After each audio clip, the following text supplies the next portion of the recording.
അവസരം കേൾക്കുന്ന ആൾക്ക് ഈ കൈയടി പോകുമെന്ന് അത്ര ഇഷ്ടാവില്ല എന്ന് എനിക്കറിയാം.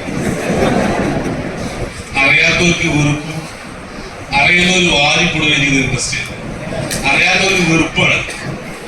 ആ പല ആളുകളും മനസ്സ് പറഞ്ഞുകൊടുക്കുന്നത് ബഹുമാനൊക്കെ കൂട്ടി വാടക എടുത്തിട്ട് ബഹുമാനം. ഇതൊന്നും സത്യമല്ല. ഈ മാതിരി കള്ളന്മാരെ ഞാൻ പണ്ട് കുറെ കണ്ടിട്ടുണ്ട്. ഇങ്ങനെ ഡിഫെൻഡ് ചെയ്തുകൊണ്ടാണ് പല ആൾ ഇരിക്കുന്നത് പോലും. എനിക്ക് നിങ്ങളോട് പറയാനുള്ളത് ഒന്ന് തുറന്ന മനസ്സോട് നിങ്ങൾ കേൾക്കുക. നാട്ടിലാളുകൾ ഈ ഓപ്പർച്യൂണിറ്റി കടന്നു വരാത്തത് നമ്മൾ പറയുന്നത് പലർക്കും മനസ്സിലാവുന്നില്ല എന്നതുകൊണ്ടാണ്. ഈ ഇൻഡസ്ട്രിയുടെ കുഴപ്പം കൊണ്ടല്ല. ആളുകൾ നേരത്തെ ഒരു തീരുമാനം എടുത്തിട്ടുണ്ട്. അത് മൾട്ടി ലെവൽ മാർക്കറ്റിംഗ് മേഖലയുമായി ബന്ധപ്പെട്ടല്ല. അവർക്ക് കണ്ടുപരിച്ചത് മണി ചെയ്യണം. അതുകൊണ്ട് അത് തന്നെയാണ് ഇത് എന്നൊരു തോന്നലിലാണ് അവർ ഇരിക്കുന്നത്. അതുകൊണ്ട് നമ്മൾ പറയുന്ന അർത്ഥത്തിൽ അവർക്ക് മനസ്സിലാവണമെന്നില്ല. എളുപ്പവഴി പണം ഉണ്ടാക്കാൻ വേണ്ടി ആളുകളെ ചേർത്തി ഇടത് വന്നവരോട് 50,000 വലത് വന്നവരോട് 50,000 കമ്പനിക്ക് അയക്കുമ്പോൾ എനിക്കൊരു ലാഭം കിട്ടുക, അവരാളെ ചേർക്കുന്ന സമയത്ത് അവർക്ക് ലാഭം കിട്ടുക, എനിക്ക് ലാഭം കിട്ടുക, തട്ടുതാട്ടായി മുന്നോട്ട് പോകുമ്പോൾ ഏറ്റവും മേലുള്ള ലീഡർമാർക്ക് ലക്ഷങ്ങളും കോടികളും കിട്ടിയെന്ന് പറയാ. ഒരു സുപ്രഭാതത്തിൽ കമ്പനി കൂട്ടുക, അടിയിലുള്ള പൈസ പോവുക, മേലുള്ള ലീഡർ ഫോളോ ആക്കുക. ഇത് നമ്മളെ നാട്ടിൽ ഇഷ്ടം പോലെ നടന്നുകൊണ്ടിരുന്നാണ്. അതുകൊണ്ട് തന്നെ അത് തന്നെയാണോ ഇത് എന്ന സംശയത്തോടാണ് ഇതിൽ കാണുന്നത്. അതുകൊണ്ട് ഈ പറയുന്ന ആൾ ഉള്ളോട്ട് എടുക്കാറില്ല. സംശയത്തോടെ കേൾക്കുന്ന സമയത്ത് പറയുന്നത് അർത്ഥം അങ്ങനെ മനസ്സിലാവണമെന്നില്ല. ഞാനൊരു ചെറിയ കഥ പറഞ്ഞാൽ നിങ്ങൾക്ക് പെട്ടെന്ന് മനസ്സിലാവും. ഇപ്പോ ശബരിമല സീസണാണ്. നേരത്തെ ആരോ പറഞ്ഞത് നമ്മുടെ MC മേഡത്തെ കുറിച്ച് പറഞ്ഞത് ഇന്ന് കന്നി MC എന്നാ പറഞ്ഞത്. ഞാൻ ആകെ കേട്ട കന്നി സാമിന്നാണ്. അല്ല, കന്നി വാക്കിന്റെ ആവശ്യം നമ്മൾ കൂടുതൽ കന്നി സാമി എന്നാണ്. അപ്പോ ഞാൻ കഴിഞ്ഞ ദിവസം കേട്ടൊരു അനുഭവം അല്ലെങ്കിൽ കഥ കൊണ്ട് പറയണം. ഒരു ചെറുപ്പക്കാരൻ പയ്യെ രാവിലെ തന്നെ കുളിച്ച് കറുത്ത മുണ്ടെടുത്ത് കഴുത്തിൽ കറുത്ത തോർത്തുകൊണ്ട് ചുറ്റി കറുത്ത മാലയിട്ട് പുറത്തേക്ക് ഇറങ്ങി പോവാണ്. വീട്ടിൽ നിന്ന് പുറത്തേക്ക് പോകുമ്പോ അടുത്ത വീട്ടിൽ മാഷി ചെറുപ്പക്കാരൻ കണ്ടപ്പോ സ്വാമിയാണോ? നമ്മൾ അതെ, വിളക്കിനാ പോണത്. ഈ ചോദ്യം എല്ലാവർക്കും മനസ്സിലാവുന്ന എനിക്ക് അറിയില്ല. ഹിന്ദുസിന് പെട്ടെന്ന് മനസ്സിലാവും. ഈ വിളക്കിനാണോ പോകുന്നത് ചോദിച്ചു കഴിഞ്ഞാൽ എന്താ ഉദ്ദേശിച്ചത്? മകര വിളക്കിനാണോ പോകുന്നത്? അത് ഇസ്ലാമത വിശ്വാസിക്ക് എല്ലാവർക്കും മനസ്സിലാവുന്ന എനിക്ക് അറിയില്ല. അത് ഞാൻ പറയുന്നത് മകര വിളക്കിനാണോ പോകുന്നതാണ് ഇയാളെ ചോദിച്ച ഉദ്ദേശം. ഇത് കേട്ടപാടെ ചെറുപ്പക്കാരൻ പറയാ, അല്ല കിണ്ടിക്കാ പോകുന്നത്. വിളക്കിനാണോ പോകുന്നത് ചോദിച്ചപ്പോ അല്ല കിണ്ടിക്കാ പോകുന്നത്. ഈ മാഷാകെ തകർന്നു പോയി. അയൽവാസി ഒരു ചെറുപ്പക്കാരൻ അവനൊരു സാമിയായിട്ട് അവനോട് ഞാൻ ഒരു കുശലം ചോദിച്ചാണ്, വിളക്കിനാണോ കൂടുന്നത്? ഇവൻ എടുത്തവർ പറയുന്നത് നല്ല കിണ്ടിക്കാ കൂടുന്നത്. ഇവനൊക്കെ സാമിയായിട്ട് എന്ത് കാര്യം? ഇവനൊക്കെ മലക്കേറ്റ് അയ്യപ്പൻ അവിടെ ഉണ്ടാവൂ? ഈ ചെറുപ്പക്കാരൊരു കാര്യം ഇപ്പോഴത്തെ കാലത്ത് ഒന്നും നല്ല ചോദിക്കാൻ കഴിയില്ല. ആ പയ്യനൊക്കെ പോയി ഇയാള് സ്വയം കുറുമുത്ത് കൊടുക്കുക. എന്തിനാ ഞാൻ ചോദിക്കാൻ പോയത്? ഇപ്പോഴത്തെ ചെറുപ്പക്കാർ മിണ്ടാത്ത നല്ലത് ന്യൂജൻ വളരെ മോശം. ഇങ്ങനെ പറഞ്ഞുകൊടുക്കുന്നത് ഇയാളെ കുറുമുത്ത് കൊടുക്കുമ്പോ തൊട്ടടുത്ത കൂട്ട് രാമകൃഷ്ണൻ വരുന്നു. എന്താ ഭാഷ ഇങ്ങനെ കുറുമുത്ത് കൊടുക്കുന്നത്? അയാൾ പറയണു, എന്റെ ദാമോദര, ഞാൻ പയ്യനോട് ചോദിച്ചു പോയി, എന്റെ കഷ്ടകാലത്തിന് സ്വാമിയാണല്ലേ അവൻ പറഞ്ഞു ചോദിച്ചു, മോനെ നീ വിളക്കിനാണോ പോകുന്നത്? എടുത്ത വഴിക്ക് പറയാനുണ്ട് ഇണ്ടിക്കാ പോകുന്നത്. എങ്ങനെ നമ്മൾ ചെറുപ്പക്കാരോട് സംസാരിക്കുക? അപ്പൊ അയാൾ പറയണത്, മാഷേ അത് ശരിയാവും പറഞ്ഞത്. കാരണം മലയ്ക്ക് പോകുന്നതിന്റെ ഭാഗമായിട്ട് മോന്റെ വീട്ടിൽ ഭജനയുണ്ട്, മോന്റെ വീട്ടിൽ വിളക്കുണ്ട്, കിണ്ടില്ല, നല്ലൊരു കിണ്ടി വാങ്ങാൻ പോകുന്നത്.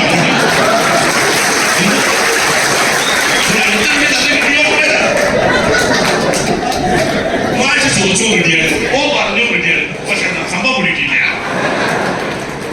നമ്മളിപ്പോ നാട്ടിൽ പിടിച്ചിട്ടില്ല. നമ്മൾ പറയും ഇങ്ങോട്ട് പോകുമ്പോൾ രക്ഷപ്പെടാറുണ്ട്. മറ്റേ രക്ഷപ്പെട്ടത് തന്നെ നിന്നെ പറ്റിക്കാൻ നോക്കല്ലേ? നിന്റെ പൈസ എടുത്ത് പോകാൻ നോക്കല്ലേ? കള്ളനല്ലേ? അല്ല, ഞാൻ ചോദിക്കുന്നത് സത്യത്തിൽ ഇപ്പോഴാരാ പറ്റിക്കുന്നത്? നിങ്ങളോട് ആരെങ്കിലും ഇവിടെ സംസാരിക്കുന്ന ഏതെങ്കിലും ലീഡർമാര് ഒരു ഉറുപ്പ്യ വാങ്ങി പറ്റിച്ചു? ഇങ്ങോട്ട് പൈസ വാങ്ങിയിട്ടുണ്ടോ? കമ്പനി മാർക്കറ്റ് ചെയ്യാൻ മുറ്റിച്ചില്ല ഉൽപ്പന്നം നിങ്ങൾക്ക് ഇഷ്ടമുള്ള കമ്പനി. ചില ആൾക്കാർ പറഞ്ഞു ഭയങ്കര ഇഷ്ടപ്പെട്ടു, ചില ആൾക്കാർ പേസ്റ്റ് ഇഷ്ടപ്പെട്ടു, ചില ആൾക്കാർ തൈറോയിഡ് തൈര് ഇഷ്ടപ്പെട്ടു.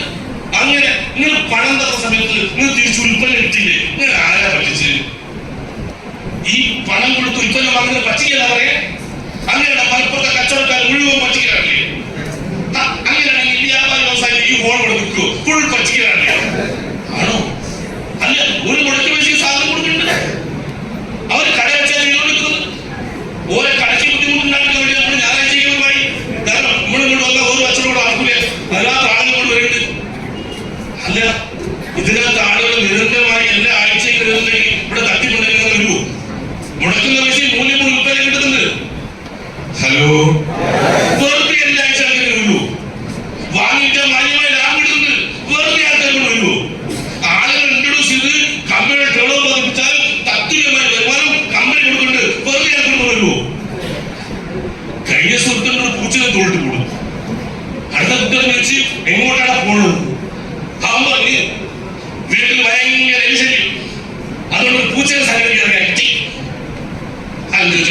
വീട്ടിൽ എല്ലിട്ടുണ്ടെങ്കിൽ എന്തിനാ പൂച്ചനെ കൊടുക്കുന്നത്? എനിക്ക് ഇത്തിരി വിഷം വെച്ചാൽ മുറ്റു എന്തിനാ? അത് 1 ലക്ഷം ചിക്കൻ വെക്കണം. എന്റെ വീട് ചിക്കൻ ഇല്ല. 100 ലക്ഷം ഉടക്കമില്ല വെക്കണം. എന്റെ വീട് ഉടക്കമില്ല. എന്നൊക്കെ തേങ്ങാപ്പൊടി വെക്കണം. അമ്മ എന്റെ വീട് തേങ്ങാപ്പൊടില്ല. ഒരു മറ്റൊന്നും ഇല്ല. പിന്നെ എന്തിനാണ് എലി എന്റെ വീട്ടിൽ? എനിക്ക് മനസ്സിലായില്ല. ഈ ഒന്നും എലിയില്ലല്ലോ, ഒന്നും ആൾക്കാരെ കഴിച്ചില്ലല്ലോ. എന്തുകൊണ്ട് എന്താക്കിട്ടുണ്ട്? എന്താക്കുന്നത്? മുളച്ച കൃഷി മൂല്യം ഉൾപ്പെടെ കിട്ടുന്നുണ്ട്. വാങ്ങിച്ചാലോ മാന്യമായി ലാഭം കിട്ടുന്നുണ്ട്. ആളുകൾ വിളിച്ചാലോ അതിന് ഹോൾസെയിൽ അപ്പൊ കമ്പനി ടേൺ ഓവർ വർദ്ധിപ്പിക്കാൻ വേണ്ടി കമ്പനി നയാ പൈസ പരസ്യക്കാരൻ കൊടുക്കില്ല. ഒരു പത്രത്തിലും ഒരു വാരികയിലും ഒരു മാസികയിലും ഒരു ടി വി ചാനലും ഈ കമ്പനി ഉൽപ്പന്നങ്ങളെ പരസ്യങ്ങൾ കാണില്ല. ഒരു നയാ പൈസ പരസ്യ കമ്പനി കൊടുക്കില്ല. അപ്പൊ ഇടനിലക്കാർക്ക് പരസ്യക്കാർക്ക് കൊടുക്കുന്ന പൈസ ഇത് വിറ്റു കൊടുക്കുന്ന ഡീലർമാർക്ക് അതിന് ചെറിയ ശതമാനം കൊടുക്കും. 4% ഡീലർക്ക് മാറ്റി വെക്കൂ. അത് ഓരോ ആഴ്ചയിൽ കൂട്ടി വെച്ചാൽ 450 രൂപ മുതൽ 2,10,000 കൊടുക്കാവുന്ന ഒരു പ്ലാൻ ചെയ്യുന്നു. പിന്നെ വരാൻ പോകുന്ന കാര്യങ്ങൾ ആൾക്ക് പെട്ടെന്ന് മനസ്സിലാവില്ല. വിശ്വാസം പറഞ്ഞിട്ടുണ്ട്. വരാൻ പോകുന്ന മാറ്റങ്ങൾ ആൾക്ക് പെട്ടെന്ന് മനസ്സിലാവില്ല. അതൊരു കുഴപ്പമാണ്. രാഷ്ട്രീയക്കാരുടെ പൊതുവെ നേരത്തെ കണ്ടുപിടിക്കുക. ഒരു ആദ്യമക്കെതിരെയായിരുന്നു, ഡയറക്ട് സെല്ലിംഗ് ഇൻഡസ്ട്രിക്ക് എതിരെയായിരുന്നു രാഷ്ട്രീയക്കാർ. എന്നാൽ ഇപ്പോ ഈ മേഖലക്കകത്ത് കേരളത്തിലെ 6 ട്രേഡുകൾ ശക്തമായി പ്രവർത്തിക്കുന്നു. CIT ഉണ്ട്, AITs ഉണ്ട്, INTs ഉണ്ട്, BMS ഉണ്ട്, HMS ഉണ്ട്, ST ഉണ്ട്. 6 തൊഴിലാളി സംഘടനയിലും ഏറ്റവും പ്രധാനപ്പെട്ട ലീഡർമാരാ ഇത് നേതൃത്വം കൊടുത്തുകൊണ്ടിരിക്കുന്നത്. CIT-കകത്ത് വളരെ കഴിഞ്ഞു, INTs-കകത്ത് ചന്ദ്രശേഖരൻ. നേരത്തെ ഈ മേഖല സംഘടന ഇരിക്കുമ്പോ AITs ആദ്യത്തെ സംഘടന ഉണ്ടാക്കിയത് അത് നേതൃത്വം കൊടുത്തത് അന്നത്തെ AIT-യുടെ സംസ്ഥാന സെക്രട്ടറി, പിന്നീട് അങ്ങോട്ട് CPI-യുടെ സംസ്ഥാന സെക്രട്ടറിയുള്ള സഖാവ് കാരണമായിട്ട് അദ്ദേഹം ഇല്ല. അത്തരത്തിലുള്ള നേതാക്കന്മാരാണ് ഈ മേഖല ട്രേഡ് നേതൃത്വം കൊടുക്കുന്നത്. എന്താ ഇതിന് സാധ്യത മനസ്സിലാക്കി ആ സാധ്യത മത നേതാക്കന്മാർ മനസ്സിലാക്കാൻ തുടങ്ങി എന്നാണ് ഈ കഴിഞ്ഞ ദിവസവും നമ്മുടെ മഹാനായ AP ഉസ്താദ് മകൻ ഈ ഉസ്താദ് ഒരു പ്രസംഗം നടത്തിയിരുന്നത് നിങ്ങൾ കേട്ടോ അറിയില്ല. അല്ല, ഞാൻ ഈ പറഞ്ഞ AP ആണ് ഈക്കോ മക്കളുടെ കാര്യമില്ല, പറഞ്ഞ ശരി നോക്കി ഞാൻ രണ്ടിൽ കൊണ്ടില്ല. അതുകൊണ്ട് ഈ പറഞ്ഞ പറഞ്ഞ പ്രശ്നം ഒരു മഹാന പണ്ഡിതൻ പറയുന്നതാണ് പറഞ്ഞത്. അയാൾ പറയുന്നത് ഈ കഴിഞ്ഞ സമയത്തിന് ഒരു പ്രസംഗമുണ്ട്. നമ്മുടെ നാട് ഇന്ന് AI വിളിച്ചുകൊണ്ടിരിക്കുന്നത് ആർട്ടിഫിഷ്യൽ ഇന്റലിജൻസ്, അത് ആളുകൾ തൊഴിലവസരങ്ങൾ നശിപ്പിച്ചുകൊണ്ടിരിക്കുകയാണ്. ഇപ്പൊ വന്ന AI എന്ന് പറയുന്നത് പ്രാകൃതമായ രൂപമാണ്. ഇപ്പൊ വന്ന AI അല്ല യഥാർത്ഥ AI വരാൻ പോകുന്നുള്ളൂ. കഴിഞ്ഞ 10-15 കൊല്ലം മൊബൈൽ ഫോൺ ഇല്ലായിരുന്നു. 2000-ന്റെ തുടക്കത്തിൽ നമ്മുടെ കയ്യിലെ മൊബൈൽ ഫോൺ വരാം. ആ മൊബൈൽ ഫോണുകൾ വന്ന സമയത്ത് ആളുകൾ നെറ്റിയില്ലേ വയർ വെച്ച് പിടിക്കുന്ന ആളുകൾ വയറിലാണ് ഫോണിൽ നടക്കുമ്പോ ഇതെങ്ങനെ നടക്കുന്ന ഒരു പിടി കൊണ്ടിട്ടില്ല. അന്ന് ആ ഫോണിനകത്ത് ആകെ വിളിക്കുന്ന ഒരു കോളും പിന്നെ അയക്കുന്ന ഒരു മെസ്സേജും. അതാണോ യഥാർത്ഥ മൊബൈൽ? ഇപ്പോഴത്തെ മൊബൈൽ ആൻഡ്രോയിഡ് സിസ്റ്റം വന്നതിന് ശേഷം ഇത് കോള് ചെയ്യുക, ട്രെയിൻ ബുക്ക് ചെയ്യുക, ബസ് ബുക്ക് ചെയ്യുക, ഷെയർ എടുക്കുക, സൈഡ് കച്ചവടം നടത്താം. മൊബൈൽ ഫോൺ മിനി കമ്പ്യൂട്ടറായി മാറി. പണ്ടത്തെ മൊബൈൽ അല്ല യഥാർത്ഥ മൊബൈൽ, ഇപ്പോഴത്തെ മൊബൈൽ യഥാർത്ഥ മൊബൈൽ. ഇപ്പോഴുള്ള നമ്മൾ കണ്ടു മേടിക്കുന്ന സാധനമല്ലോ അതല്ലായിരുന്നു. ടാറ്റ കമ്പനി 32,000 ആളുകൾ പിരിച്ചുവിട്ടു കഴിഞ്ഞു. ഒറ്റ ദിവസം കൊണ്ട് ഇന്ത്യയിൽ 1.5 ലക്ഷം ആളുകളെ പിരിച്ചുവിട്ടു. ഇപ്പോഴുള്ള AI കാരണം എന്നിട്ട് പറയുന്നത് ഈ AI ഒന്നുമല്ല, ഇനി വരാൻ പോകുന്നതാണ് ശരിക്കും AI. ആ വരാൻ പോകുന്ന AI പറയുന്നത് AGI, ആർട്ടിഫിഷ്യൽ ജനറൽ ഇന്റലിജൻസ്. അത് ഇപ്പോഴേക്കാൾ മോസ്റ്റ് പവർഫുൾ ആണ്. അത് വന്നു കഴിഞ്ഞാൽ ഇപ്പോഴേക്കാൾ 10 മടങ്ങാണ് തൊഴിൽ നഷ്ടപ്പെടും. എന്നിട്ട് അതിന്റെ അടുത്തൊരു മാസങ്ങൾ വരാൻ വേണ്ടി പോകുന്നുണ്ട്. അതിന്റെ പേര് ASI എന്നാണ്. അത് ആർട്ടിഫിഷ്യൽ സൂപ്പർ ഇന്റലിജൻസ്. ആ സാധനം വന്നു കഴിഞ്ഞാൽ ഈ കമ്പ്യൂട്ടറുകൾ മുഴുവൻ കൂടി ചിന്തിച്ചു തീരുമാനിക്കുന്നു. ഇപ്പൊ പല കാര്യങ്ങൾ ചെയ്യുള്ളൂ. അടുത്ത വേർഷൻ സ്വയം ചിന്തിച്ച് ചെയ്യും. അടുത്തത് കൂടി തീരുമാനം ചെയ്യും. അതിനോട് വന്നു കഴിഞ്ഞാൽ ലോകരാജ്യങ്ങളുടെ 70% ജോലിയും അപ്പാടെ പോയി കിട്ടുന്നു എന്ന് പറഞ്ഞാൽ IT എന്ന് പറഞ്ഞാൽ നോക്കണ്ട, അത് വഴിയില്ല. ഇന്ന് 5 ലക്ഷം ആളുകൾ പട്ടിയാൻ പോവാ. ഹലോ, ഇത് ഹക്കീം ഉസ്താദ് പറഞ്ഞതാ. ഇത് കേട്ട സമയത്ത് എനിക്ക് വിഷമം തോന്നിയിട്ടുണ്ട്. പക്ഷെ ആ ഭാഗത്ത് എനിക്കൊരു സന്തോഷം തോന്നിയിട്ടുണ്ട്. ഈ IT മേഖലക്കാരൊക്കെ വരാനുള്ളത് നമ്മളെ കൂടെയാണല്ലോ. ഈ മേഖല പ്രത്യേകത എന്ന് പറഞ്ഞാൽ ഇതിന്റെ സാധ്യത എന്ന് പറയുന്നത് ഈ ഭൂമിയിൽ നമ്മളല്ലാണ്ട് ഒരാൾ ജീവനുണ്ടെങ്കിൽ ഈ കച്ചവടം ചെയ്യാം. ഞാനല്ലാണ്ട് ഒത്തുണ്ടെങ്കിൽ ഒരു വേസ്റ്റ് വെക്കൂ. പല്ലേക്ക് എടുക്കാൻ പറ്റുമോ? ഒറ്റയ്ക്ക് അവർ പല്ലേക്ക് എടുക്കുന്നത് ഇല്ല, ശീലാണ്. അപ്പൊ ഈ ഭൂമിമരണത്തിൽ ആളുകളുടെ ജീവനത്തോളം കാലം നമ്മുടെ സോപ്പ് വെക്കും, നമ്മുടെ പേസ്റ്റ് വെക്കും, നമ്മുടെ ഷാമ്പു വെക്കും, നമ്മുടെ ഹെയർ ഓയിൽ വെക്കും, നമ്മുടെ വെള്ളസുരുക്കൽ വെക്കും. അപ്പൊ പിന്നെ ഇപ്പൊ വരുന്ന തൊഴിൽ നഷ്ടമൊന്നും നമ്മളെ ബാധിക്കുക എന്ന് മാത്രമല്ല, ഇന്ന് ആളുകളുടെ വലിയ കൂട്ടം നിൽക്കുന്നത് ഇത്തരം ഹോളുകളിലാണെങ്കിൽ നാളെ ആൾക്കൂട്ടങ്ങൾ നിൽക്കാൻ പോകുന്നത് നമ്മുടെ വീടിന് മുമ്പിലാണ്. അത് വേറെ പണിയൊന്നുമില്ല, നമ്മളും പുറത്തേന്ന്. ഞാൻ ആദ്യമായി ഈ ഓപ്പർച്യൂണിറ്റി പറയാൻ പോയപ്പോ എന്റെ തൊട്ടടുത്ത കൂട്ടത്തിൽ അടുത്ത കൂട്ടരുടെ ചങ്കാട്ടാണ്. എനിക്കൊരു ക്വസ്റ്റ്യൻ എന്ന് പറഞ്ഞാൽ കൊല്ലാനും ചാവാനടിയിൽ കൂടെ വരും ഒരു രാജ്യത്തെ. ഞാൻ രാജ്യത്തെ വീട്ടിലേക്ക് പോയപ്പോ മൂപ്പരോട് ആരോ പറഞ്ഞു കൊടുത്തിട്ടുണ്ട് വലിയ ആളെ പിടിക്കുന്ന ഒരു പരിപാടി തുടങ്ങിയിട്ടുണ്ട് എന്നുള്ളത്. മൂപ്പര് ആത്തുനിന്ന് പുറത്തേക്ക് വന്നില്ല. ഭാര്യ വന്നതിനോട് പറഞ്ഞ്, സീല വന്നതിനോട് പറഞ്ഞ്, പിന്നെ രായടൻ എണീറ്റില്ല. എന്നാൽ രാത്രി കുറെ ലേറ്റ് ആയിട്ടാണ് വന്ന് കിടന്നത്, അവിടെ എണീറ്റിട്ടില്ല എന്ന്. ഞാൻ അവിടെ കയറി ചെല്ലുമ്പോൾ മൂപ്പര് ഒച്ച രാത്രി കേൾക്കുന്നുണ്ട്. പക്ഷെ എണീറ്റില്ല എന്ന് പറഞ്ഞാൽ എന്ത് ചെയ്യാൻ പറ്റൂ? എനിക്ക് രാത്രി നോക്കാൻ പറ്റുമോ? നോക്കാനുള്ള സാധ്യതയുണ്ട്. എന്നാലും ശരി, അത് നമ്മൾ ചെയ്യാൻ ബുദ്ധി നിന്നിട്ട് ഞാൻ ഇങ്ങനെ പോകുന്നു. പിന്നെ ഞാൻ ഓപ്പർച്യൂണിറ്റി പറഞ്ഞിട്ടില്ല. എനിക്കറിയാം നാളെ എല്ലാ പണിയും നഷ്ടപ്പെട്ടു കഴിഞ്ഞാൽ രാജാവ് എന്റെ വീട്ടിൽ വരും. വലിയ നീ ഇന്നാൾ പറഞ്ഞ പരിപാടിയില്ലേ, അതെനിക്കൊന്ന് കേൾക്കാൻ പറയും. എനിക്കൊന്ന് ഭാര്യ, എന്റെ ഭാര്യ പോയി പറയൂ വെള്ളിയേട്ടൻ ഉറങ്ങുകയാണ്, ഇപ്പൊ ഇരിക്കൂലാണ്, അവിടെ ഇരിക്കാൻ പറയും. എന്നെ കൃത്യമായി എല്ലാം. അതിനുശേഷം ഞാൻ പറയൂ ഇതാണ് പ്ലാന്, പച്ചയും കൂടാ പറയണേ. ഹലോ, അങ്ങനെ എത്ര കണക്ക് തീർക്കാണ്ട് അതിനു വേണ്ടി ജീവിക്കുന്നുണ്ട്. എത്രയോ ആളുകൾ പറഞ്ഞു തരുന്നുണ്ട്. ഹലോ, നിങ്ങൾ ചിന്തിച്ചു നോക്ക്, ആളുകൾക്ക് എന്തിനാ നമ്മൾ പറ്റിക്കുന്നത്, എവിടെയാ പറ്റിക്കുന്നത്? നിങ്ങൾ തുറന്ന മനസ്സോടെ കേൾക്ക്. മുടക്കുന്ന പൈസ മൂല്യം ഉൽപ്പന്നം കൊടുത്തിട്ടുണ്ടെങ്കിൽ അത് കച്ചവടം പറയാം, പറ്റിക്കല്ല പറയാം.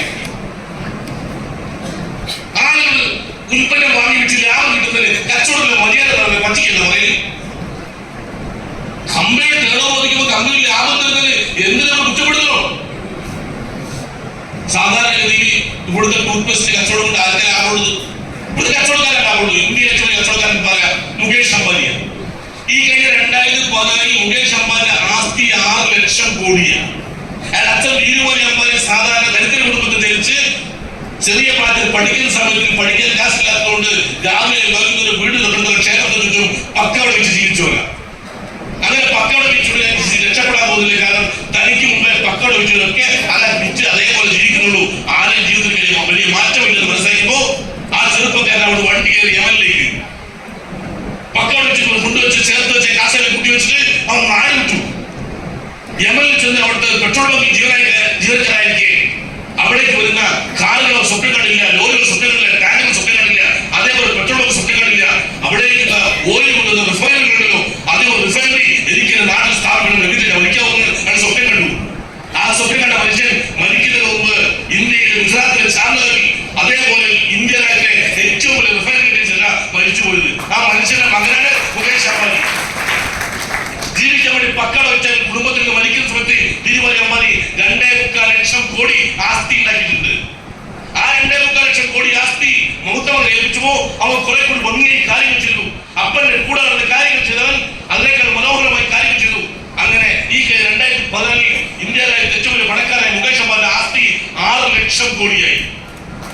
കഴിഞ്ഞ 10 കൊല്ലം കഴിഞ്ഞു, 2024 കഴിഞ്ഞു. 2025 മാർച്ച് മാസത്തിൽ കഴിഞ്ഞപ്പോ ഫോർ മാഗസിൻ ഇന്ത്യ രാജ്യത്തെ പണക്കാരെ ലിസ്റ്റ് ഇട്ടപ്പോ അവർ ആസ്തി ഇട്ടപ്പോ അവർ വീണ്ടും എഴുതി മുകേഷ് അംബാനി വല്ലാതെ വളർന്നു. ഇന്ത്യയിലെ അതിസമ്പന്നനായ മുകേഷ് അംബാനി ആസ്തി 6 ലക്ഷം കോടിയിൽ നിന്ന് 18 ലക്ഷം കോടിയിലേക്ക് വളർന്നു. 6 ലക്ഷം കോടിയിൽ നിന്ന് 18 ലക്ഷം കോടിയിലേക്ക് വളർന്നു. ഇന്ത്യ രാജ്യത്തിൽ ഇഷ്ടംപോലെ സമ്പന്ന വന്നുകൊണ്ടാണ് സന്തോഷമുള്ളൂ. ആരും പണം ഉണ്ടാക്കിയാലും സന്തോഷമുള്ളൂ. അല്ലെങ്കിൽ എതിരെ പറയാനൊന്നുമില്ല. ഇന്നലെ വരെ കേട്ടുപരിചയത്തെ പേരുകൾ കേൾക്കാൻ തുടങ്ങി. എന്റെ നാട്ടില് കമ്മ്യൂണിസ്റ്റ് സ്വാധീനമുള്ള സ്ഥലം എന്റെ പ്രദേശം. ഞാൻ പറയുന്നത് രാഷ്ട്രീയമല്ല, ഇനി AP പറഞ്ഞ കുട്ടികൾ മതി, രാഷ്ട്രീയം പറയും അങ്ങനെ. CPM കമ്മ്യൂണിസ്റ്റർക്ക് ലേശം ക്ഷീണം വന്നിരുന്ന സമയമായപ്പോ ഊർക്ക് ഞാൻ പറയാൻ ഇഷ്ടാവില്ല. ഒരിക്കലും പറയുന്നത് ഇഷ്ടാവില്ല. ഞാൻ രാഷ്ട്രീയം വല്ലാതെ തെറ്റിയിരിക്കുന്നു, മതവും രാഷ്ട്രീയം ഞാൻ പറയാറില്ല. ചില സമയത്ത് ഞാൻ പറയുന്ന കാര്യങ്ങൾ മനസ്സിലാക്കി സൂചിപ്പിക്കുന്നത് എന്റെ തന്നെ പ്രായത്തിൽ ഈ കമ്മ്യൂണിസ്റ്റ് എന്റെ നാട്ടിലെ വീടുമ്പോൾ മുദ്രാവാക്യം വിളിച്ചു പുറകെ എല്ലാവരുടെ ഇന്ത്യൻ കുത്തക കമ്പനികൾ ടാറ്റയും ബിർളയും ഗോയങ്കയും ഒക്കെയാണ് ഇന്ത്യയിലെ കുത്തക കമ്പനികളിൽ ഒരു മുദ്രാവാക്യം വെക്കുന്നത് എന്റെ ചെവിയിൽ അത് പത്തിയിട്ടുണ്ട്. എന്നാൽ അന്നൊന്നും ഞാൻ കേട്ട് യാതൊരു പരിചയമില്ലാത്ത ചില അയാളുടെ പേര് ഇപ്പൊ സമ്പന്ന പട്ടികയിലുണ്ട്. അയാളുടെ ഒന്നിന്റെ പേരാണ് അദാനി. അദാനി നിങ്ങൾ പണ്ട് കേട്ടിട്ടുണ്ടോ? ഹലോ, അദ്വാനി ഇത് അദാനിയാ. അങ്ങനെ ഒരു കച്ചവടക്കാരൻ വന്നു. നമുക്കൊന്നും കേട്ടുപറ്റില്ലാത്ത 2000 ശേഷം ഇന്ത്യയിൽ ഒരു പണക്കാരൻ അദാനി. അയാളുടെ കച്ചവടം എന്ന് പറഞ്ഞാൽ ഒന്ന് എയർപോർട്ട്, കരിപ്പൂർ എയർപോർട്ട് വിൽക്കാണ്ടോ മുപ്പത്ത് പോവാം. ഹലോ, ഒരു ബസ് സ്റ്റാൻഡ് ഒരു ബസ്സും അല്ല, എയർപോർട്ട് മൊത്തത്തില് മുപ്പത് കച്ചവടക്കാരൻ അങ്ങനെ കേസാ. പിന്നെ തുറമ്പോ വലിയ തുറമ്പോ മുക്കണ മൊത്തത്തിൽ എടുത്തോളൂ. ഷെയർപോർട്ടുണ്ട് അത് മൊത്തം മുപ്പ് കൊടുക്കും. കൊച്ചു തുറമ്പ് മുക്കിട മുപ്പ് എടുത്തോളൂ. പിന്നെ തുറമ്പ് മുപ്പ് എടുക്കുന്നത് പഴയ സാധനം വഴി മുപ്പ് എടുത്തു കൊടുക്കുന്നത്. പിന്നെ ആകാശം മൊത്തത്തിൽ മുപ്പര, സോളാർ മൊത്തം മുപ്പര. ഇന്ത്യ രാജ്യത്ത് എന്ത് ബിൽഡിംഗ് ഉണ്ടാക്കി എതിന്റെ മേലെ സോളാർ വെച്ചാലും അതിന്റെ പാരന്റ്സ് മുപ്പർക്ക് ലാഭം ഉണ്ടാവും. അതായത് ലാഭം കൊടുക്കാണ്ട് സോളാർ ഉപയോഗിക്കാൻ പറ്റില്ല. അപ്പൊ മൊത്തത്തിൽ ഭൂമി ആകാശവും വെള്ളമൊക്കെ മുപ്പരായിരമുള്ളത്. അതുകൊണ്ട് പെട്ടെന്ന് പണക്കാരനായതാ അദാനി. ആയിക്കോട്ടെ, നമുക്ക് വിഷമൊന്നും കേട്ടാ. മുപ്പത് പൈസ നമുക്ക് ഒരു വിഷമവും സന്തോഷമുള്ളൂ. അങ്ങനെ നമ്മുടെ നാട്ടിൽ കുറെ വലിയ പണക്കാർ വന്നപ്പോ സന്തോഷിക്കുക, രാജ്യം ഡെവലപ്പാവുള്ളൂ. അതേ സമയത്ത് നമ്മുടെ നാട്ടിൽ പട്ടിണി കിടക്കുന്ന ആളുകൾക്ക് ഒരു കണക്കുണ്ട്. അതും പറയുന്നത് അതിന് ഹങ്കർ ഇൻഡെക്സ് എന്നാ പറയാ. പട്ടിണി കിടക്കുന്ന ഒരു സൂചികയാണ് ഹങ്കർ ഇൻഡെക്സ്. ഹംഗ്രി എന്ന് പറഞ്ഞാൽ വിശപ്പ്, ഹങ്കർ ഇൻഡെക്സ് എന്ന് പറഞ്ഞാൽ വിശക്കുന്ന ഒരു സൂചിക, പട്ടിണി കിടക്കുന്ന ഒരു സൂചിക. ഈ കഴിഞ്ഞ 2014 ഇന്ത്യ രാജ്യത്ത് നമ്മൾ പട്ടിണി കിടക്കുന്ന എണ്ണം നോക്കുമ്പോ ലോക രാജ്യങ്ങളിൽ 55ാം സ്ഥാനത്താണ് നമ്മള്. ബാക്കി പട്ടിണിക്കാരുണ്ട് നമുക്ക്. പക്ഷെ ഈ കഴിഞ്ഞ 10 കൊല്ലം കഴിഞ്ഞപ്പോ ഹങ്കർ ഇൻഡെക്സ് അതൊരു മാറ്റം വന്നു. ഇപ്പോ നമ്മൾ 111 സ്ഥാനത്താണ്. പട്ടിണി കിടക്കാൻ ഉത്തരം കൂടി. ഇനി നമ്മളെ പുറകിൽ ഒരു പാകിസ്ഥാന്, ബംഗ്ലാദേശിൽ കുറച്ച് മറ്റേ ആഫ്രിക്കൻ കൺട്രീസ് മാത്രമേ ഉള്ളൂ. ലോക രാജ്യങ്ങളിൽ ഏറ്റവും കൂടുതൽ പക്ഷി എടുക്കുന്ന ആളുകളുടെ നമ്മുടെ രാജ്യമായി നമ്മുടെ രാജ്യം മാറി. ഞാൻ രാഷ്ട്രീയ പ്രസംഗിക്കല്ല, അങ്ങനെ വെച്ചിരിക്കണ്ട. ഇത് സൊല്യൂഷൻ ഉണ്ടോ ഞാൻ ചോദിക്കുന്നത്, അല്ല ഉണ്ടെന്ന് പറയാനായി പറയുന്നത്. ഒരു ഭാഗത്ത് കുറെ പണക്കാർ കൂടിയപ്പോ ഒരു ഭാഗത്ത് പക്ഷി എടുക്കുന്ന ആളുടെ എണ്ണം കൂടി. അല്ലേ, ഇവിടെ നമുക്ക് എന്താ റോളുള്ളത്? എങ്ങനെ ഈ മുകേഷ് അംബാനി പണം ഉണ്ടാക്കിയ വൈദികവൽക്കരണം? ഓയിൽ ഇൻഡസ്ട്രിയിലെ രാജാക്കന്മാരായിരുന്നു ഈ മുകേഷ് അംബാനി അല്ലെങ്കിൽ റിലയൻസ് കമ്പനി. സകല മേഖലയിലേക്ക് വെച്ചു. അത് ടെലിഫോണിലേക്ക് വന്നു, ഇൻഷുറൻസിലേക്ക് വന്നു, ബാങ്കിംഗ് മേഖലയിലേക്ക് വന്നു, എല്ലാ മേഖലയിലും കൈവക്കുന്നു. റീറ്റെയിൽ മേഖലയിൽ ഏകദേശം 3000-4000 ഔട്ട്ലെറ്റുകൾ കൊണ്ടുവന്നു. നോർത്തിലെ കൃഷിക്കാരെ കച്ചവടം ചെയ്ത പണിയെടുത്താണ് അത് കൃഷി മേഖലയെ. കാരണം എന്താ അറിയോ? നോർത്ത് ഇന്ത്യയിലെ പാടങ്ങൾ മുഴുവനും ഏക്കർ കണക്കിന് ഭൂമി നമ്മുടെ മുകേഷ് അംബാനിയെ പോലുള്ള കിഷോർ ബിയെ പോലുള്ള വമ്പ ബിസിനസ്സുകാര് പാട്ടത്തിനടുത്ത് വിത്തും വളവും ആധുനിക മെഷീനുകൾ വെച്ചിട്ട് ആടെ മുഴുവൻ കൃഷി ചെയ്യാൻ പാവപ്പെട്ട കർഷകരെ കൊണ്ട്. എന്നിട്ട് അവരുടെ പാടത്തുനിന്ന് ആ പച്ചക്കറി ഉണ്ടാക്കി കഴിഞ്ഞാൽ, അവിടെ തക്കാളി ഉണ്ടാക്കിയാൽ, അവിടെ വെള്ളരി ഉണ്ടാക്കിയാൽ, അവിടെ ഉള്ളി ഉണ്ടാക്കിയാൽ, അവിടെ കൃഷി ചെയ്താൽ ആ ഉൽപ്പന്നം മുഴുവൻ നേരെ പറിച്ച് ഒരു സൂപ്പർ മാർക്കറ്റിൽ വെക്കുന്നു. വേറെ ഇടക്കാരില്ല. അതുകൊണ്ട് അവരുടെ പിടിച്ചു നിൽക്കാൻ സാധാരണ കച്ചവടത്തിന് ബുദ്ധിമുട്ടാണ്. റിലയൻസിന്റെ കച്ചവടം തുടങ്ങി മുതൽ ഇന്ത്യയിൽ 13 ലക്ഷം കടകളെ കൂട്ടിയ വ്യാപാരി വ്യവസായം പറയുന്നത്. അവന്റെ കച്ചവടത്തിൽ പിടിച്ചു കയറാറില്ല. കാരണം അവന്റെ പാടത്ത് പാർക്കിയ അവൻ സൂപ്പർ മാർക്കറ്റ് വിൽക്കുക. വേറെ ഇടക്കാരില്ല. എത്ര വില കുറച്ചു കൊടുക്കുക. ഇങ്ങനെ വന്നപ്പോ അവിടുത്തെ കർഷകർ മുഴുവൻ പണി നിർത്തി. അവിടെ മത്സരിക്കാനാവില്ല. പക്ഷി കിടക്കുന്നവരെ എണ്ണം കൂടി. അല്ല, ഇതിനിപ്പോ എന്താ സൊല്യൂഷൻ? ഇതേപോലെ വേറൊരു കണക്കൂടി ഞാൻ പറഞ്ഞ കഴിഞ്ഞ 2014 ഇന്ത്യ രാജ്യത്ത് ടൂത്ത് പേസ്റ്റ് ഉപയോഗിക്കുന്ന ആളുകളുടെ എണ്ണം അത് ഇന്നലെ വെച്ച് നോക്കുമ്പോൾ ഒരുപാട് പിന്നിലെ 6500 കോടി രൂപ ടൂത്ത് പേസ്റ്റ് ആണ് വിറ്റുകൊണ്ടിരുന്നത്. ഹലോ, കുറെ ആളുകൾ ഉമിക്കലോട് വലിയുണ്ട്. അങ്ങനെ ഉമിക്കലോട് വലിയ കുറെ ആളുകൾ കൊടുത്തിട്ടുണ്ടാവും. പക്ഷെ ഇപ്പൊ ഉമിക്കലില്ല. ഇപ്പൊ എല്ലാവരും ടൂത്ത് പേസ്റ്റിലേക്ക് മാറി. കാടിനകത്ത് താമസിക്കുന്ന ട്രൈബൽസ് പോലും മാസത്തിലും അങ്ങാടിക്ക് വരുമ്പോൾ ടൂത്ത് പേസ്റ്റ് വാങ്ങിക്കാൻ പോലും ഒരു പല്ലേക്ക് ഇപ്പോ ടൂത്ത് പേസ്റ്റ് ഉപയോഗിച്ചില്ല. നാട്ടിലുള്ള ആളുകൾക്ക് ഒരു നേരം പല്ലേക്ക് അപ്പൊ ടൂത്ത് പേസ്റ്റ് ഉപയോഗിക്കുന്ന ആളുകളുടെ എണ്ണവും കൂടി, അളവും കൂടി, ഉൽപ്പന്ന വിലയും കൂടി. ഇപ്പൊ ഏകദേശം 20,000 കോടി രൂപ ടൂത്ത് പേസ്റ്റ് ഇന്ത്യയിലേക്ക് എല്ലാവരും കൂടി തിരിച്ചു തീർക്കുന്നുണ്ട്. അതിനകത്തൊരു ചെറിയ കച്ചവടം നമ്മൾ വിളിച്ചാൽ നമ്മൾ നമ്മുടെ ചുറ്റുവട്ടത്തിൽ എല്ലാവർക്കും നമ്മുടെ ടൂത്ത് പേസ്റ്റ് കൊടുത്താൽ ഒരു 20% കച്ചവടം നമുക്ക് പിടിക്കുകയാണ്. ഇപ്പൊ ഹൈദരാബാദിൽ കയറിപ്പോ സമയത്ത് നമ്മൾ ടൂത്ത് പേസ്റ്റിന്റെ കൗണ്ടർ നോക്കാറുണ്ടോ? നമ്മൾ നോക്കാറില്ല. കാരണം അതിനേക്കാൾ മികച്ചത് നമ്മുടെ കയ്യിലുണ്ട്. കോഴിക്കോട് പുളിയമൺ മാളിലെ നെസ്റ്റോന്റെ ഷോറൂമിലേക്ക് ഞാൻ കയറിപ്പോ ഒരു മേഡം വട്ടോട്ട് പിടിച്ചു. ഓര് പറഞ്ഞു ഈ സെൻസോഡൈൻ്റെ സൂപ്പർ പുതിയ പേസ്റ്റ് വന്നിട്ട് അത് ഓഫറുള്ള സമയത്ത് സാറിപ്പ് വാങ്ങുന്നത്. രാജസ്ഥാൻ മരുന്നിലേക്ക് വളരെ കഴിച്ചിരിക്കണം. എന്റെ പണി ഈ സാധനം വിൽക്കില്ല. ഞാനത് വാങ്ങിയില്ല, നോക്കിയില്ല. ഇങ്ങനെ ഞാൻ എന്റെ ഡിസ്ട്രിബ്യൂട്ടർ നമ്മൾ ഒഴിച്ചു വന്നു കഴിഞ്ഞാൽ ആ കൗണ്ടറുകളിൽ നിന്ന് വാങ്ങുന്ന സാധനത്തിന് എണ്ണ കുറയും. ഒരു 20% കച്ചവടം നമുക്ക് പിടിക്കുക. കോൾഗേറ്റ് പൊട്ടിക്കണ്ട, കോസപ്പാനെ പൊട്ടിക്കണ്ട, സിബാക്കാനെ പൊട്ടിക്കണ്ട, സെൻസോഡൈൻ പൊട്ടിക്കണ്ട. പക്ഷെ പകരം ആ മാർക്കറ്റിൽ 20% കച്ചവടം നമ്മൾ വിളിച്ചാൽ 20,000 കോടി 20% 4,000 കോടിയുടെ കച്ചവടം വഴിമാറിയെടുക്കും. അതായത് 2,000 കോടി ഉത്പാദന ചെലവും ലാഭവും വിതരണ സംവിധാനവും എല്ലാത്തിനും കമ്മിട്ടെടുക്കും. ബാക്കി 2,000 കോടി രൂപ ഈ നാട്ടിൽ സാധാരണക്കാരനിലേക്ക് തിരിച്ചൊഴുകും. നോർത്തിലേക്ക് അവസ്ഥ വളരെ മോശമാണ്. ഗ്രാമങ്ങളിൽ ഒരാൾക്ക് ജോലിയില്ലാതെ സ്വന്തം ഭർത്താവ് അസുഖമായി കിടക്കുന്ന സമയത്ത് അയാൾക്ക് മരുന്ന് കൊടുക്കാൻ വേണ്ടി, മക്കൾക്ക് ഒരു നേരത്തെ ഭക്ഷണം കൊടുക്കാൻ വേണ്ടി കാശില്ലാത്തോണ്ട് സ്വന്തം ശരീരം വെക്കാൻ വേണ്ടി തെരുവിലേക്ക് ഇറങ്ങുന്ന സ്ത്രീകളുടെ എണ്ണം കുത്തനെ കൂടി കൊടുക്കാനാണ് നല്ലത്. ഞാൻ ചോദിക്കട്ടെ, ഓരോ കൈക്ക് ഒരു 10 പേസ്റ്റ് കൊടുത്ത് വിൽക്കാൻ പറഞ്ഞാൽ രാവിലെ മുതൽ വൈകുന്നേരം വരെ നടന്നത് 10 പേസ്റ്റ് വിൽക്കാൻ പറ്റില്ല. 2 പേസ്റ്റ് ഇല്ലെങ്കിൽ ഒരു 100 രൂപ ലാഭം കിട്ടുകയാണ്. കുട്ടം കഴിക്കാൻ പറ്റില്ല. ഉച്ചയ്ക്ക് ഒരു ചോറിന് രാത്രി കഞ്ഞി കുടിക്കുന്ന പൈസ പോലെ. പ്രിയ സുഹൃത്തുക്കളെ, ഈ നാട്ടിൽ കോടീശ്വരനെ സൃഷ്ടിക്കാൻ വേണ്ടി മാത്രമല്ല, പട്ടിണി കിടക്കുന്നവര് 2 നേരം ഭക്ഷണം കഴിക്കാൻ കഴിയുന്ന ഓപ്പർച്യൂണിറ്റിയുടെ പേരാണ് MI വിൽക്കാൻ മനസ്സുള്ളത്.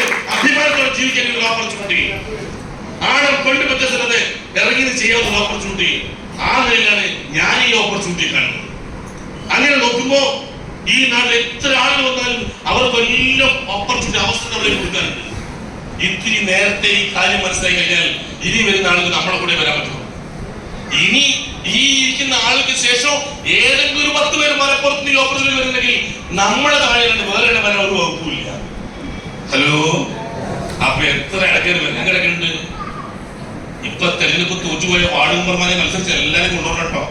ഒരു നല്ല ബന്ധം ഉണ്ടാവും നാട്ടിൽ. കഴിഞ്ഞ വാർഡ് മെമ്പർ ഇപ്രാവശ്യം ആവാത്ത പോയത് നല്ല ബന്ധം ഉണ്ടാവും കേട്ടോ. വെള്ളയും കൊണ്ട് ഉടുത്തുപോലെ ഈ മാറ്റി കൊടുക്കാൻ പറ്റുമോ? എല്ലാത്തിനും കൂടെ കൊണ്ടുവന്നാൽ 5 കൊല്ലം കൊണ്ട് പോയി രക്ഷപ്പെടുത്തി കൊടുക്കുക. ഈ കഴിഞ്ഞ തെരഞ്ഞെടുപ്പിൽ UDF-ഉം LDF-ഉം NDA-യും ഒരേപോലെ പണിയെടുത്തിട്ടുണ്ടാവും. ഒരു വാർഡ് ജയിക്കാൻ വേണ്ടി ഒരാൾ ജയിച്ച് 2 തോച്ച്. ഇവിടെ 5 കൊല്ലം പണിത്താൽ അന്നെല്ലാം ജയിക്കും. അതുകൊണ്ടല്ല ഐഷ മേഡം കൊണ്ടുവന്ന വിശാൽ സാറ് നന്ദി, അതിന്റെ കൂടെ സുരേഷ് സാറ് നന്ദി, അതിന്റെ കൂടെ ആർക്കും ഓർക്ക് നന്ദി. വന്ന് എല്ലാവരും രക്ഷപ്പെടുന്നത്. അപ്പൊ എങ്ങനെ പരിപാടി? ഇതിനെയാണ് ഇത്രയും സംശയത്തോടെ കണ്ടത്. ഒരു സംശയവും വേണ്ട. 100ക്ക് 100 സത്യസന്ധമായ ഓപ്പർച്യൂണിറ്റി. ഒരു കളവില്ല, ഒരു പിടിച്ചുവരില്ല, ഒരു വൻകരയില്ല. മുസ്താദ് ഭാഷയിൽ പറഞ്ഞാല് ഗസഫിന്റെ തദ്ദേശില്ല, വൻകരയില്ല, പിടിച്ചുവരില്ല. പ്രവർത്തിക്കാൻ മനസ്സുണ്ട്, ആർക്കും വിജയിക്കാം. മഞ്ചത്ത വചന പരിശ്രമിക്കാൻ മനസ്സുണ്ടോ? അവസരമുണ്ടോ? എനിക്ക് ഇത്രയൊക്കെ മനസ്സിലായിട്ടുള്ളൂ. ഇത് മനസ്സിലായ സമയത്ത് ഏകദേശം 8-10 ലക്ഷം കൂടി കിട്ടും. ഒരു ID WTC എന്ന് പറഞ്ഞാൽ വക്ക് കൊട്ടാണ്ട് 4 കോടി 20 ലക്ഷം കിട്ടും. അതിനൊക്കെ എത്ര കോടി കിട്ടിയിട്ടുണ്ട്. ഒരു ID ITC പറഞ്ഞിട്ടുണ്ടെങ്കിൽ അതിനകത്ത് കിട്ടിയിട്ടുണ്ടാവും കുറച്ച് കോടികൾ. പിന്നെ ഹലോ, പെണ്ണുങ്ങളെ വയസ്സും ആണുങ്ങളെ വരുമാനം നമ്മൾ അങ്ങനെ കൃത്യം പറയാറില്ല. ലേശം കുറച്ചേ പറയും. അങ്ങനെയാണ് താല്പര്യം. കഴിഞ്ഞ ദിവസം കോഴിക്കോട് സർജറിക്ക് പോയ ചേച്ചിയോട് ഡോക്ടർ പറഞ്ഞു, മേഡം നിങ്ങൾക്ക് എഴുതിയ പ്രായം നിങ്ങളെ കണ്ടപ്പോ എനിക്കൊരു സംശയം തോന്നുന്നുണ്ട്. ശരിക്കും നിങ്ങളെ പ്രായം എത്രയാണ്? ഒരു പറഞ്ഞു 27. മേഡം കണ്ടിന് കുറച്ചുകൂടി കൂടുതലുണ്ട്. സത്യസന്ധമായി പറയണം നിങ്ങൾ. ഞാനൊരു ഡോക്ടറാണ്. കാരണം സർജറി ചെയ്യാൻ പോകുന്നതിന് അനസ്തേഷ്യ തരുന്നത് പ്രായം കൂടി പരിഗണിക്കും. ആരോഗ്യവും പ്രായവും പരിഗണിച്ചിട്ട് അനസ്തേഷ്യ തരിക. അതുകൊണ്ട് കൃത്യം പ്രായം പറയട്ടോ, ഇല്ലെങ്കിൽ സർജറി കിടക്കുന്ന ബോധം പറയാൻ ചാൻസ് ഉണ്ട്. അപ്പം ചേച്ചി പറഞ്ഞ്, പെണ്ണുങ്ങൾ പറഞ്ഞ്, യുവതി പറഞ്ഞ് 32 സാറേ. 27 ലക്ഷം കൂടി 32,000. ഡോക്ടർ നിങ്ങളെന്തായി പറയുന്നത്? കൊച്ചിൽ 5 വയസ്സ് ഉള്ളമാതിരി പറയും. സർജറി നടക്കുന്ന ബോധം വന്നു കഴിഞ്ഞാല് ഉള്ള അവസ്ഥ വേദന സഹിക്കുന്നത് മരിച്ചു. അപ്പൊ പറയുന്നത് 37. ഡോക്ടർ പറഞ്ഞ സർജറി നടക്കട്ടെ, ഇത് തീരുമാനമാക്കുക. ഇത് തീരുമാനമാക്കിയ സർജറി ഉള്ളൂ. ഇങ്ങനെ സംഭവിച്ച നിങ്ങൾ വയ്ക്കുന്നത് മാത്രമല്ല, സർജറി ഞാനോട് കൊടുക്കാൻ പോകുന്നത്. ഇത് അനസ്തേഷ്യയിലാണ് തലയിൽ തരും. അതുകൊണ്ട് സത്യം പറയും, നിങ്ങൾക്ക് എത്രയായിരിക്കും അത് അറിഞ്ഞോളൂ. എനിക്ക് ആളോട് ചോദിക്കാൻ ഇനി മരിക്കാനെ വെച്ചോളൂ 42. ഇനി കൂട്ടാനില്ല. ഇനി മരിക്കാനെ വെച്ചോടെ 42 കൂട്ടാനില്ല. ഇപ്പൊ കൂടാനില്ലല്ലോ. എന്റെ കൂട്ടാറില്ല. ഇത് കുറച്ചുകൂടെ എതിരുണ്ട്. ഇത് പുതിയ ആളുകൾ ഉൾക്കൊള്ളാൻ ആവാത്തോണ്ടു എനിക്ക് അത്ര പറയാൻ താല്പര്യത്തോണ്ടു ഞങ്ങൾ പറയില്ല. 2,10,000 രൂപ 2 ഐഡിയയിൽ വിറ്റിട്ടുണ്ട് ആഴ്ചയിൽ. ഇതൊന്നും എന്റെ മാത്രം ഒരു കഴിവല്ല, എന്റെ മാത്രം നേട്ടമല്ല. നമ്മുടെ ടീമിൽ നേട്ടാണ്. ടീമിലെല്ലാവരും വ്യത്യസ്തം നമുക്ക് കിട്ടും. അതുകൊണ്ട് ഇത് ബോധ്യമായിട്ടുണ്ടെങ്കിൽ നിങ്ങൾ ഈ ഓപ്പറേഷൻ ധൈര്യമായി കടന്നു വരിക. ഇത് ചില ആൾക്കാർ ആദ്യമായി കേൾക്കുന്ന ആളുകളെങ്കിലും ഇയാള് ഭയങ്കര ഭാഗ്യവാൻ തന്നെ. ഹലോ, ഒരു ഭാഗ്യമില്ല കേട്ടാ, ഒരു ഭാഗ്യമില്ല. ഇത് നിങ്ങളുടെ എഫേർട്ടാണ്. ആ എഫേർട്ട് ആരെടുക്കുന്നോ ഒക്കെ രക്ഷപ്പെടാം. അതായത് കോഴിക്കോട് ടൗണില്, ഞാൻ കോഴിക്കോടാണ്, കോഴിക്കോട് ടൗണില് ഒരു ബിൽഡിംഗ് ദിവസം തീ പിടിച്ചു. പെട്ടി പോലത്തെ പഴയ ബിൽഡിംഗാണ്. തീ എങ്ങനെ ആളിലെത്താണ്, ആൾക്കാർ മുഴുവൻ ബഹളമൊക്കെയാണ്. നമ്മ ആളുകളുടെ പ്രശ്നം ഈ ബിൽഡിങ്ങിന്റെ പലർക്കും ഒരു കുട്ടി വരാം, ഉച്ചത് കരയുന്നുണ്ട്. ആ പെട്ടിന് നടുക്കൂടി, ആ ബിൽഡിംഗ് നടുക്കൂടി ഒറ്റയുള്ള പുറകോട്ട് പോകണത്. അപ്പോഴേക്കും ഫയർ സർവീസ് വണ്ടി വന്ന് ഡ്രൈവറോട് എല്ലാവരും വിളിച്ചു കൊടുക്കുക, പിറകുന്ന ഒരു കുട്ടി കഴിഞ്ഞത് ആ കുട്ടിയെ തീരുമാനം രക്ഷപ്പെടുത്തണോ, ബിൽഡിംഗ് എത്താൻ പ്രശ്നമില്ല. ഡ്രൈവർ പറഞ്ഞ് ഈ തീ നടക്കാതെ അങ്ങോട്ട് പോകാൻ പറ്റില്ല, അങ്ങോട്ട് വണ്ടി സൈഡായി തീ അടച്ചുകൊടുക്കാൻ. അപ്പോഴേക്കും രണ്ടാമത്തെ വണ്ടി വന്ന് അയാളോട് പറഞ്ഞ് പറയുന്ന കുട്ടി അറിയണേ, അയാൾ തീ നടക്കി എങ്ങനെ അങ്ങോട്ട് പോവാ, അപ്പുറം നിർത്തി. മൂന്നാമത്തെ വണ്ടിക്കാരൻ എല്ലാവരും കൂടി ഉച്ചത്തിൽ വിളിച്ചു പറഞ്ഞ് പറയുന്ന കുട്ടി അറിയിട്ട് അത് രക്ഷപ്പെടുന്നത്. ആ ഡ്രൈവർ ജീവനായ മനുഷ്യൻ സാഹസികമായി ആ തീയോട് ഒറ്റ പൊക്ക, തീയിനകത്തോട് വണ്ടി കൂടെ പോവാണ് ബിൽഡിങ്ങിന്റെ പുറകോട്ട്. പിന്നെ എന്താ നടക്കുന്ന ആളുകൾ പിടിക്കുന്നില്ല. ആളുകൾ പെട്ടെന്ന് പിറകെ കുട്ടിയെ ആശ്രയിക്കുന്നത്. ഡ്രൈവറുണ്ട് കുട്ടീനെ തോളിൽ വെച്ച് ഒടുക്കത്തെ കയ്യടി. ഇയാൾ എടുത്തു പൊക്കുന്നത് ആവേശം കാണിക്കുന്നത്, കൊടുക്കുന്ന സ്നേഹം, ഒടുക്കുന്ന സ്നേഹം കാണിക്കുന്നത്. ഒരു കുട്ടിയെ ജീവൻ രക്ഷപ്പെടുത്തിയത് നമ്മൾ ഇങ്ങനെ ഒരു കയ്യിൽ കൊടുത്താൽ മതിയോ? പോരാ, അപ്പൊ തന്നെ അവിടുത്തെ ബിസിനസ് കുടിച്ച് 1 ലക്ഷം രൂപ ചെക്ക് കൊടുത്തു. അപ്പോഴേക്കും പത്രക്കാരൻ മാധ്യമപ്രവർത്തകർ ഓടി വന്ന് ഒരു ചോദിക്കാണ്, അല്ല നിങ്ങൾക്ക് മുമ്പ് ഇതേപോലെ പലരും രക്ഷപ്പെടുത്തിയില്ലേ? അത് പറഞ്ഞിട്ടുണ്ട്. അപ്പോഴും എവിടെ നിങ്ങൾക്ക് ഇതേപോലെ 4 ലക്ഷം കിട്ടിയിട്ടോ? അത് പറഞ്ഞില്ല. അപ്രതീക്ഷിതമായി കിട്ടി 1 ലക്ഷം രൂപ ഉണ്ടല്ലോ, നിങ്ങൾ എന്താക്കാനാ പോകുന്നത്?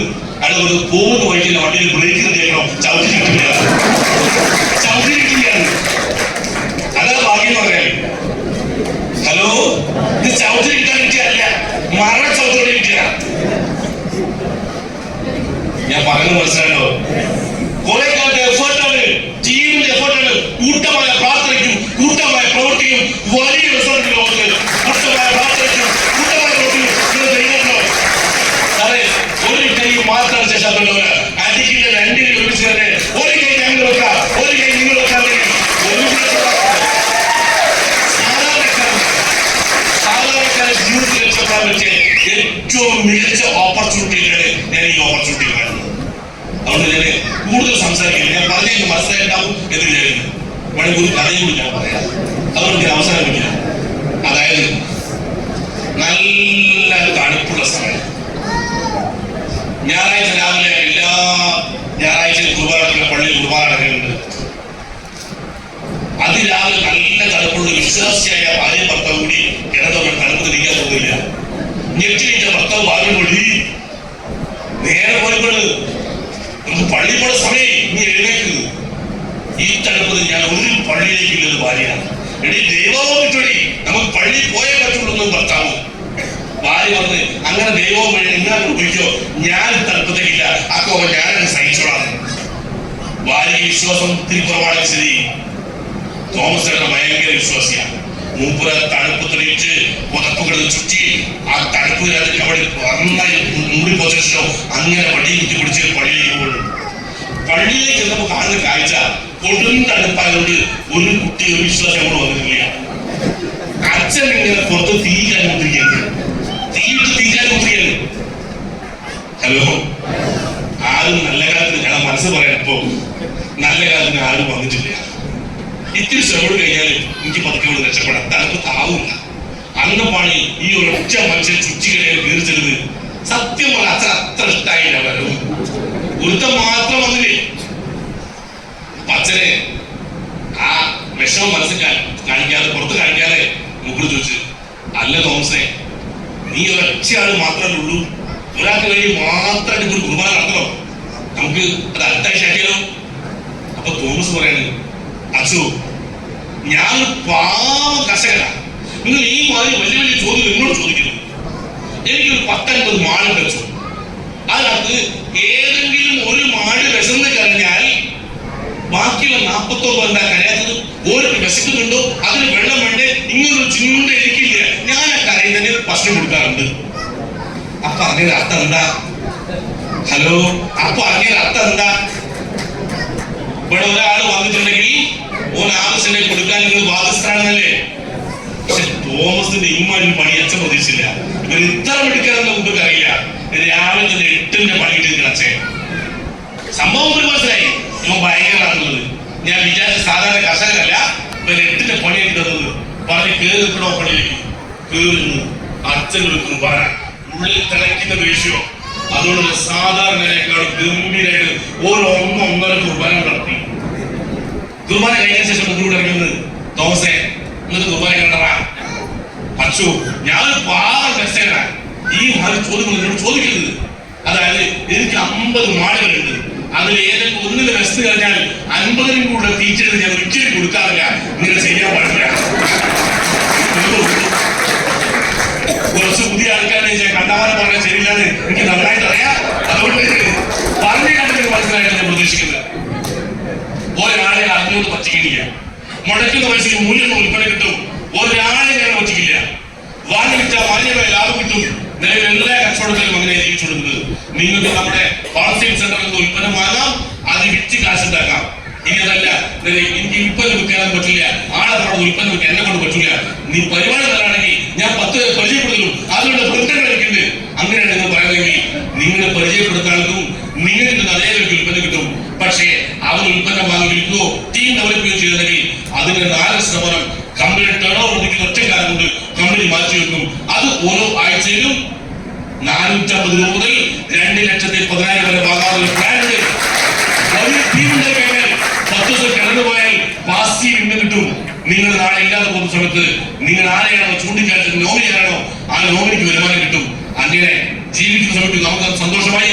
10 ദിവസം കിടന്നു പോകുന്ന സമയത്ത് വീട്ടിലേക്ക് വരുമാനം, നാളെ നമ്മൾ ഇല്ലാതെ പോകുന്ന സമയത്ത് നമ്മുടെ കുടുംബത്തിന് വരുമാനം കിട്ടുന്ന ഒരു ഗ്രേറ്റ് ഓപ്പർച്യൂണിറ്റിയാണ് നിങ്ങൾ കേട്ടത്.